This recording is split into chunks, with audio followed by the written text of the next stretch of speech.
हाय सांग मैंने नमस्कार जय जगन्नाथ सौम्याश्री एक्सप्रेस नुआ ब्लॉग को आपण मानक स्वागत। आपण मैंने सत कहतु मूला आपणकर पसंद ना ना कमेंट निहाती जानवे किंतु आम घरे मूला कहार भी पसंद नु कई खाती से आमर मूला भी आसेनी किंतु मोर बहुत पसंद मूला मत भल लगे मूला खायापी कि आउ घरे जेहेतु खाती आमर मूला आसेनी आज मु मूला आनी आउ जहाँ भी आज भाभी खुआबी मूला आउ मूलार बहुत बढ़िया रेसिपी भी करी केमती करुच्ची आ कौन करुच्ची चलते देखा।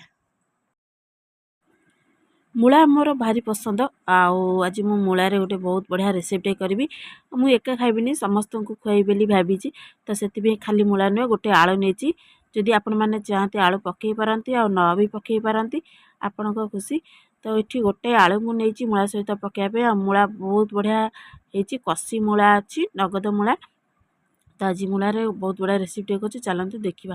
देखो प्रथम मूला को भल भाव चोपा छड़े देती आलू भी चोपा छड़े देती मूला को पूरा परिष्कार कर चोपा छड़े देती आबे चलतु काकुड़ी कटर रे आमे मूला को भल भाव घसीदबा नहीं देखो काकुड़ी कटर नहीं बड़े करानी बड़े कले बड़ बड़ पीस हम आउ जल्दी भी जानीदेवे कि मूला बोलिकी तो से छोट कटर रे घसी दूसरी छोट छोट पीस हम जना भी पड़ोनी मूला बोलिकी।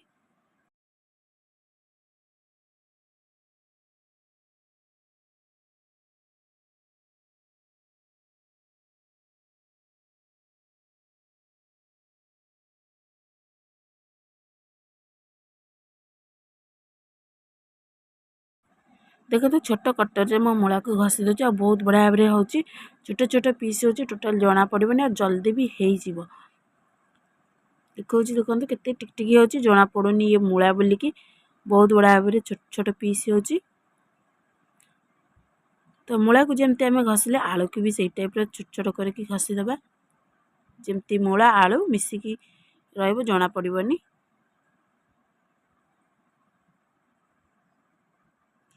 ये सबूक मूला आम छोट छोट करके कटर रे घसीदबा मूला आलू को भल भाव कटर रे घसी देती छोट छोट पीस हो देखो टोटाल जना पड़नी ये मूला बोली बहुत बढ़िया भाव होती सरू सरू होती आलू भी देखो पूरा सरू सरू होती आलू भी टोटाल जना पड़नी आलू बोलिकी पूरा सरू सरू होती छोट छोट होती बहुत बढ़िया भाव काटी तो एमती मूला आलू को आम सरू सरू करके छोट छोट कर काटिदेबा पनिकी काटिले होता कि बड़ बड़ रही था से मुझे कटर काटिदेची बहुत बढ़िया होती आ धोई देखो पूरा परिष्कार कर धोई भी देती बहुत बढ़िया देखा धला पूरा देखा धोईदेला आ पूरा चुपुड़ी देती आपण मैंने जब चाहती छाणी भी पारती किंतु छाणिले टिके पानी रहिबो तो से मुझे भल भाव चुपुड़ी देती पूरा शुखला शुखला होती आ हाथ में टोटाली पानी भी लगुनि देखो पूरा एमती चुपुड़ी देती मूला आलू कटा सजाई धुआ भी सजाई पूरा परिष्कार भी हो जाए एबे से कौन कौन पकईकि मु रेसिपी तैयारी कर चलतु देखा।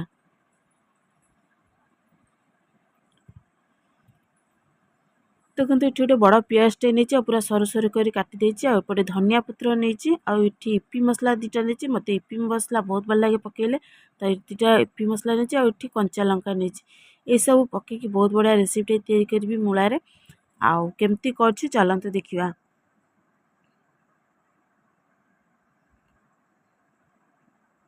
कटाकटी आमर सरी जाइए आउपटे देखु कढ़ईटे भी बसई देती टिके मूला को भाजिया कि खाली मूला भाजनी से मसला गुंड भी देवी तो ये कढ़ई ताती जाइए तेल भी टिके दे देइछि तेल ताती आसला एबे से आम जो कटा पियाज रखी कटा पियाज पकईदबा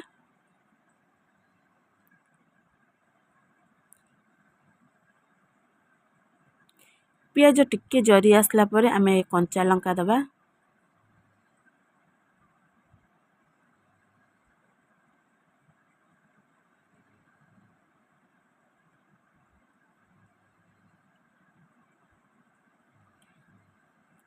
देखु हल्का पर पियाज जरी आसला कलर टिके भी आसीगला एबे जो कंचा लंका आम काटिकी रखी कंचा लंका से पकईदबा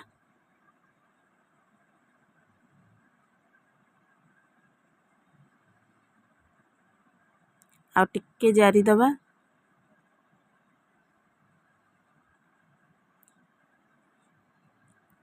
ଦେଖନ୍ତୁ ପିଆଜ ଲଙ୍କା ଟିକେ ଜାରି ହେଇଗଲାଣି। ଆଉ ଏବେ ଯେଉଁ ମୂଳା ଆଳୁ ଆମେ କାଟିକି ରଖିଥିଲେ ଛୋଟ ଛୋଟ ପିସ୍ କରିକି କଟରରେ, ତ ଏବେ ତାକୁ ପକାଇଦେବା ପିଆଜ ଦିହରେ।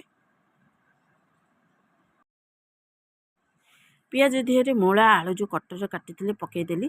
ଆଉ ଟିକେ ମୂଳା ଆଳୁକୁ ଭାଜିଦେବା, କାରଣ ମୂଳା ଟିକେ ଗ୍ୟାସ୍ ହୁଏ, ତ ଟିକେ ଭାଜିଦେଲେ ତା ଗ୍ୟାସ୍ଟା କମିଯାଏ। ଏବେ ଟିକେ ମୂଳା ଆଳୁକୁ ଭାଜିଦେବା। ଦେଖନ୍ତୁ ମୂଳା ଆଳୁ ଟିକେ ଭାଜି ହେଇଯାଇଛି, ଟିକେ କଲର୍ ବି ଆସିଯାଇଛି। ଆଉ ସେଥିରେ ଟିକେ ମସଲା ଗୁଣ୍ଡ ଦେଉଛି। ଆଉ କି ମସଲା ଗୁଣ୍ଡ ଦେଉଛି ଚାଲନ୍ତୁ ଦେଖିବା।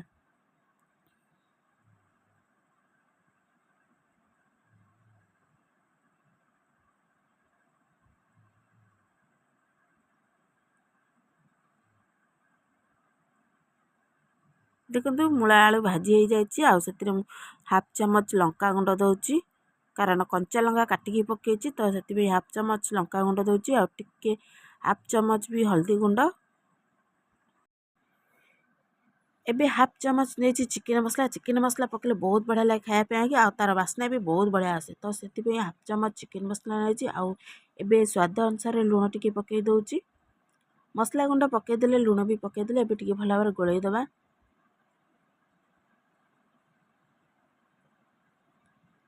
ଦେଖନ୍ତୁ ଭଲ ଭାବରେ ଗୋଳେଇ ଦେଇଛି। ଆଉ ଏବେ ଗୋଟେ ଥାଳିଆ ଘୋଡ଼େଇ ଦେବା, ପାଣି ଟୋଟାଲ୍ ଦେବାନି, ଥାଳିଆ ଘୋଡ଼େଇ ଦେବା। ଆଉ 2 ମିନିଟ୍ ପାଇଁକି ଛାଡ଼ିଦେବା ଟିକେ ମସଲା ସିଝିବା ପାଇଁକି।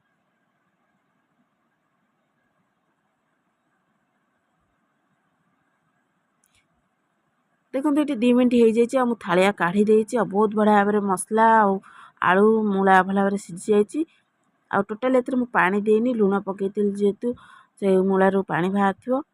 ତ ବଢ଼ିଆ ଭାବରେ ହେଇଯାଇଛି ମୂଳା ମସଲା ଆମର। ଦେଖନ୍ତୁ ରେଡ଼ି ହେଇଯାଇଛି ମୂଳା ମସଲା। ଆଉ ଏବେ ଯେଉଁ କଟା ଧନିଆ ପତ୍ର ଆମେ ରଖିଥିଲେ ସେଥିରେ ପକାଇଦେବା।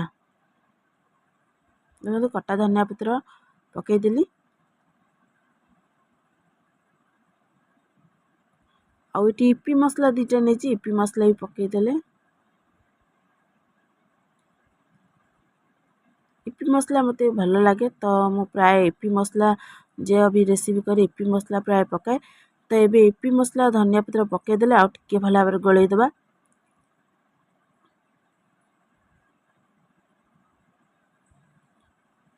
ଦେଖନ୍ତୁ ପଛରେ ଯେଉଁ ଧନିଆ ପତ୍ର ଇପି ମସଲା ପକାଇଲେ ତା'ର ବଢ଼ିଆ ବାସ୍ନା ଆସୁଛି, ଆଉ କଲର୍ ବି ବହୁତ ବଢ଼ିଆ ଆସିଛି। ଏବେ ରେଡ଼ି ହେଇସାରିଛି ମୂଳା ମସଲା, ତ ବହୁତ ବଢ଼ିଆ ଭାବରେ ହେଇଛି, ବାସ୍ନା ବି ଭଲ ଆସୁଛି। ଟିକେ ମୂଳା ମସଲା ଟିକେ ଶୀତଳ ହେଲା ଭିତରେ ଏପଟେ ମୁଁ ନେଇଛି ଦେଖନ୍ତୁ ମଇଦା। ମୁଁ ନେଇଛି 250 ପାଖାପାଖି। ଦେଖନ୍ତୁ ମଇଦା 250 ନେଇଛି। ଏବେ ସେଥିରେ ହାଫ୍ ଚାମଚ କଳା ଜିରା ଦେଉଛି।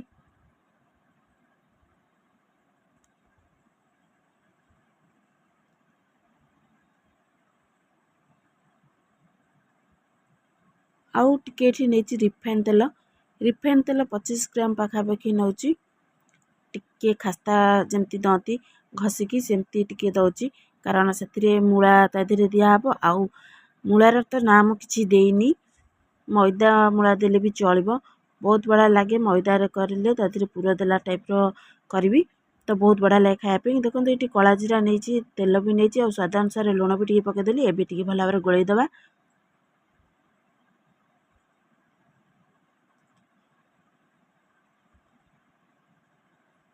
ଦେଖନ୍ତୁ କଳା ଜିରା ଲୁଣ ତେଲ ପକାଇଥିଲେ ଭଲ ଭାବରେ ଗୋଳେଇ ଦେଇଛି। ଯେମିତି ଆମେ ନର୍ମାଲରେ ଅଟା ଚକଟୁ ସେଇ ଟାଇପ୍ରେ ଆମେ ଚକଟିବା। ଗୋଳାଗୋଳି ଭଲ ଭାବରେ ସରିଯାଇଛି। ଏବେ ପାଣି ଟିକେ ଦେବା।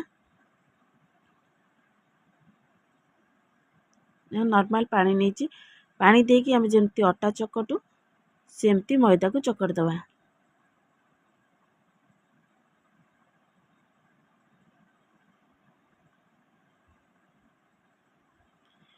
ଦେଖନ୍ତୁ ଏଠି ମଇଦାରେ ମୁଁ ଚକଟି ଦେଇଛି, ବହୁତ ବଢ଼ିଆ ଭାବେ ଚକଟା ହେଇଛି। ବେଶୀ ପତଳା କରିନି କି ବେଶୀ ମୋଟା ବି କରିନି, ମିଡ଼ିଲ୍ ଉପରେ କରିଛି, ଯେମିତି ଆମେ ନର୍ମାଲ ରୁଟି କରୁ ସେଇ ଟାଇପ୍ର କରିଛି। ଆଉ ଏଥିରେ ବଢ଼ିଆ ବାସ୍ନା ଆସୁଛି, କଳା ଜିରା ଆଉ ଯେଉଁ ତେଲ ଦିଆହେଇଛି ତା'ର ବାସ୍ନା ବଢ଼ିଆ ଆସୁଛି। ଏବେ ତ ମଇଦା ଚକଟା ସରିଯାଇଛି। ଏବେ ଚାଲନ୍ତୁ ଛୋଟ ଛୋଟ ଗୁଳା କରିଦେବା, ଯେମିତି ରୁଟି ଗୁଳା ହୁଏ ସେଇ ଟାଇପ୍ର ଗୁଳା କରିଦେବା।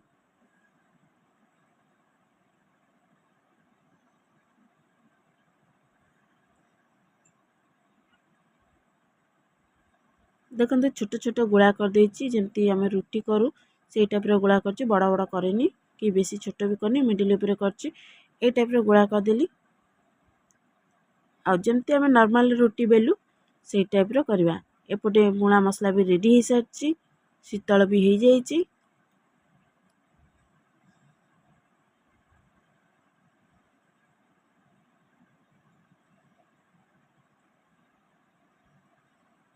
एबे चलतु रुटी जमती बेल सेमती बेलीदबा आउ ये देखो मु मैदा नहीं तेल नहीं तेल टी खसब तो मैदा कले भल बेली हम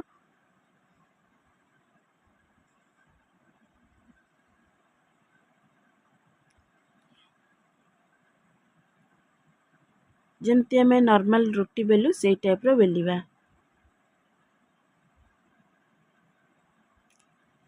देखो जमती आम रुटी बेलू सेमती बेली देची मैदा आ बहुत बढ़िया भाव देखो टोटाल लगुनि चिकटा भी होनी मैदा देकी बेली तो बेला रुटी सर जामर मैदारे एबे जो मसला मूला रखुले से दबा गोटे साइड रे दबा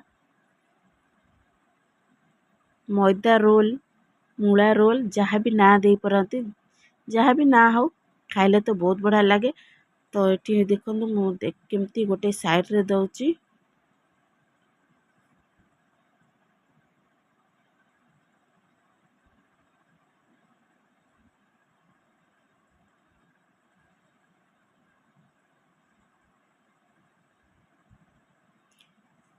मसला देदेले आउ ताकू आमे गोल गोल करदेवा जमती आमे रोल करूँ सेमती करदेवा गोल बागिया गोटे साइड करवा देखो एतिक साइड में मोड़ी देछि अधा मोड़ी देछि आ गोटे साइड काटिदेवा टिके डिजाइन कला भली काटिदेवा बहुत बढ़िया लगे आ बहुत भल देखा भी जीव देखो केमती काटुची छुरी रे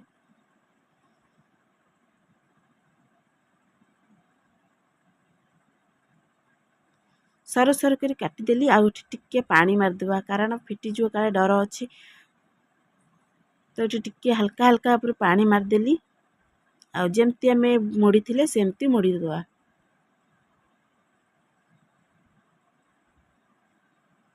देखो मोड़ी देछि आ देखो आपण मान केते सुंदर देखा जिवो आकु पूरा गोले करदेले देखो एमती गोले करदेवा नले काले फिटी जिवो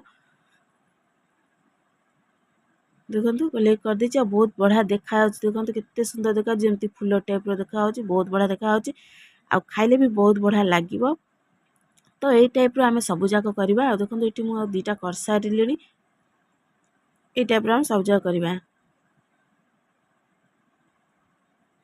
देखो मूला मसला मैदा कर बहुत बढ़िया है बहुत सुंदर देखा मूला मसला रेडी हो सारी मैदारे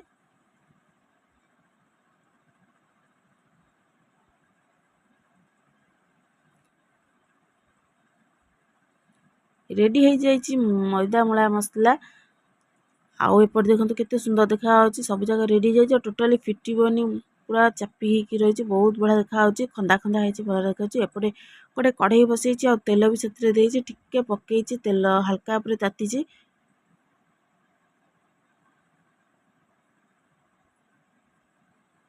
देखो उपरକୁ उठी आसलानी तामाने तेल भी ताती गलानी एबे गोटे गोटे करी पकेकी छाणीबा आ देखिबा फिटुची ना नहीं देखो गोटे पकईची आ गोटे भी पकाउची जेहेतु छोट कढ़ई मु दीटा करुची कम कम करुची देखो देखो पाखर देखो टोटाली ये फिटुनी बहुत बढ़िया भाव में चापी रही देखो बहुत बढ़िया देखा मैदार कर जेहेतु टिके मुसमुसिया लगे बहुत बढ़िया लगे खायापी आ टिके कलर आसला आम छाणीबा को गोटे साइड हो गलानी आ गोटे साइड हम आ टिके हैला पर टिके कलर आसला आम छाणीबा नौटे देछि देखो टोटाली फिटुनी आ बहुत बढ़िया देखा जाउछ देखो केते फूल टाइप रो देखा जाउछ केमती देखो ये कलर बढ़िया आसी गलानी एबे हे भी गलानी आको आमे छाणी दबा आ देखो पाखरु देखो केते सुंदर देखा जाउछ खंदा खंदा बागे है बहुत बढ़िया देखा जाउछ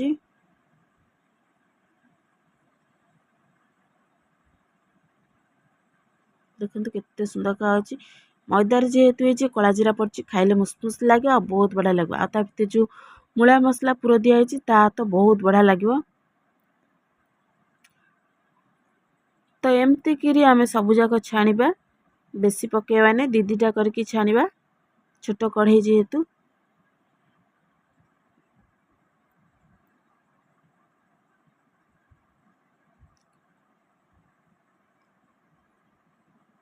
ଆର ନାଁ ମୁଁ କିଛି ଦେଇନି, ମୂଳା ମସଲା ବା ମୂଳା ମଇଦା ମସଲା କହିଲେ ବି ଚଳେ, ଯାହା ବି ନାଁ ଦିଅ, କିନ୍ତୁ ଖାଇବାଟା ଟେଷ୍ଟ ହେଇଛି, ବହୁତ ବଢ଼ିଆ ଲାଗେ ଖାଇବା ପାଇଁକି। ଆପଣମାନେ ବି ଏମିତି ମୂଳାରେ କେବେ କରନ୍ତୁ। ଯଦି ଆପଣଙ୍କ ଘରେ ମୂଳା କେହି ଖାଆନ୍ତିନି ତ ଏଇ ଟାଇପ୍ର କରନ୍ତୁ, ଦେଖିବେ ସମସ୍ତେ ପସନ୍ଦ କରିବେ ଆଉ ସମସ୍ତେ ବି ଖୁସି ମନରେ ଖାଇବେ। ବହୁତ ବଢ଼ିଆ ଲାଗେ ଖାଇବା ପାଇଁକି। ଆଉ ଦେଖନ୍ତୁ କେତେ ସୁନ୍ଦର ହେଇଛି, ଗୋଟେ ଭାଙ୍ଗିକି ଦେଖାଉଛି ଆପଣମାନଙ୍କୁ, କେତେ ନରମ ବି ହେଇଛି, ଟିକେ ମୁସମୁସ ବି ହେଇଛି। ଆଉ ଦେଖନ୍ତୁ ତା ଭିତରେ ପୁରଟା କେତେ ସୁନ୍ଦର ଦେଖାଯାଉଛି, ପୁରା ଫୁଲ ଟାଇପ୍ର ଦେଖାଯାଉଛି। ଆପଣଙ୍କ ଘରେ ବି ଏମିତି ମୂଳା ମସଲା କରନ୍ତୁ, ଆପଣ ଖାଆନ୍ତୁ ଆଉ ସମସ୍ତଙ୍କୁ ଖୁଆନ୍ତୁ। କେମିତି ଲାଗିଲା କମେଣ୍ଟରେ ନିହାତି ଜଣାନ୍ତୁ। ତ ମୋର ବି ଏଠି ରେଡ଼ି ହେଇଯାଇଛି ମୂଳା ମସଲା, ଆଉ ମୁଁ ଏଠି ଖାଇବାକୁ ଦେଇଛି ସମସ୍ତଙ୍କୁ। ଆଉ ସେମାନେ ଜାଣିନାହାନ୍ତି ମୂଳା ବୋଲି, କିନ୍ତୁ ସୋନା ଜାଣିଛି, କିନ୍ତୁ ସେ କହିନି ଏପର୍ଯ୍ୟନ୍ତ ହେଲାନି। ଆଉ ଆଙ୍କୁ କହିଲାକୁ ଏମାନେ ସମସ୍ତେ ଆଁ କରି କହୁଛନ୍ତି କ'ଣ ମୂଳାରେ ହେଇଛି, ଆଉ ବହୁତ ବଢ଼ିଆ ହେଇଛି, ସମସ୍ତେ ଖାଉଛନ୍ତି। ଆଉ ସୋନା ଦେଖନ୍ତୁ ଜାଣି ଶୁଣି କେମିତି ଆଁ କରିକି ରହୁଛି। ତ ସମସ୍ତେ ଖୁସିରେ ଖାଉଛନ୍ତି, ବହୁତ ବଢ଼ିଆ ହେଇଛି ଆଉ ବହୁତ ନରମ ହେଇଛି, ମୁସମୁସ ବି ହେଇଛି। ମୁଁ ବି ତାଙ୍କ ପାଖରେ ବସିଗଲି ଆଉ ମୁଁ ବି ତାଙ୍କ ସାଙ୍ଗରେ ମିଶିକି ଖାଇଲି, ବହୁତ ବଢ଼ିଆ ଲାଗୁଛି। ରାଗୁଆ ରାଗୁଆ ହେଇଛି, ଲୁଣିଆ ଲୁଣିଆ ହେଇଛି, ବହୁତ ବଢ଼ିଆ ଲାଗୁଛି ଖାଇବା ପାଇଁକି। ଆଉ ଟିକେ ମୁସମୁସ ବି ହେଇଛି, କାରଣ ମଇଦା ଯେହେତୁ ଛଣା ହେଇଛି ତ ବହୁତ ବଢ଼ିଆ ଲାଗୁଛି ଖାଇବା ପାଇଁକି। ଭଲ ଲାଗୁଛି, ହଁ ଭଲ ଲାଗୁଛି।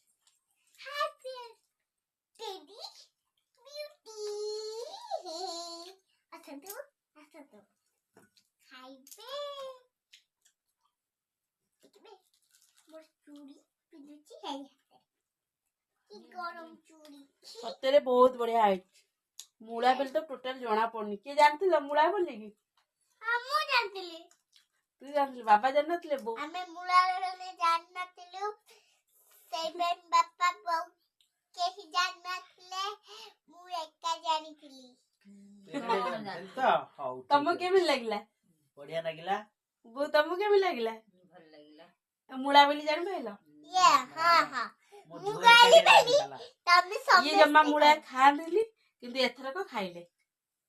ମୁଁ ବି ମୂଳା ଖାଇଲିନି, ଏଥର ବି ଖାଇଲି। ଭଲ ଲାଗିଲା ସମସ୍ତଙ୍କୁ? ମୁଁ ବି ଖଣ୍ଡେ ଧରିଛି, ମତେ ବି ବହୁତ ଭଲ ଲାଗିଲା। ଆପଣମାନେ ଦେଖିଲେ ମୁଁ ମୂଳାରେ ଆଜି ବହୁତ ବଢ଼ିଆ ରେସିପି କରିଥିଲି, ବହୁତ ବଢ଼ିଆ ଲାଗିଲା। ଦେଖନ୍ତୁ କେତେ ସୁନ୍ଦର ଦେଖାଯାଉଛି, ଏବେ ବି ମୁଁ ଖାଉଛି, ବହୁତ ବଢ଼ିଆ ଲାଗିଥିଲା। ରାଗୁଆ ରାଗୁଆ ହେଇଥିଲା, ଲୁଣା ଲୁଣା ହେଇଥିଲା, ସମସ୍ତେ ଖାଇଲେ, ସମସ୍ତଙ୍କୁ ଭଲ ଲାଗିଲା।